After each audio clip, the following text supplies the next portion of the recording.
Desde los caballeros de las leyendas medievales, pasando por los nazis o Indiana Jones, el Santo Grial es la reliquia más preciada y deseada de la historia de la cristiandad.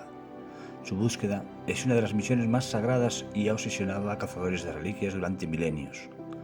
Quién sabe, quizá esté más cerca de lo que pensamos, y algún día se descubra que una de las más bellas leyendas del Camino de Santiago y de Galicia es algo más que una preciosa fábula.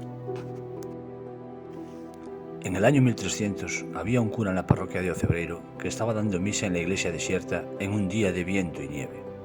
Pero cuando estaba consagrando la hostia y el cáliz, entró en el templo un vecino devoto de Barxa Mayor.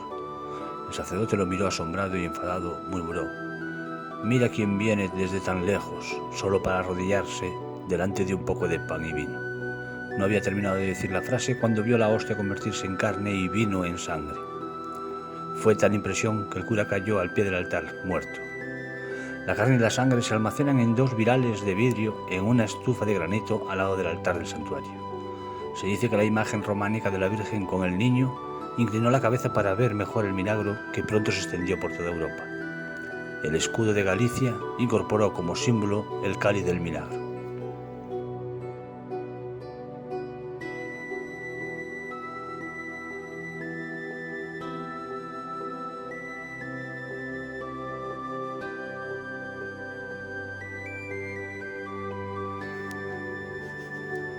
El milagro fue conocido por los Reyes Católicos y en 1486, en la peregrinación que hicieron a Santiago de Compostela, fueron a conocer las reliquias de Ocebreiro que habían despertado su interés.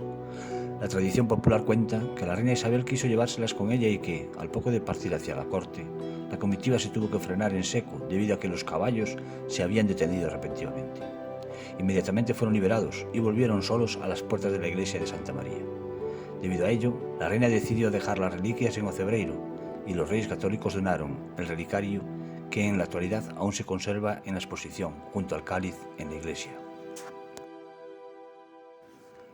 Y como no podía ser de otra manera, estando en Galicia, cada 8 y 9 de septiembre se celebra en Ocebreiro la Romería de la Virgen y del Santo Milagro, que conmemora el milagro del Santo Grial gallego.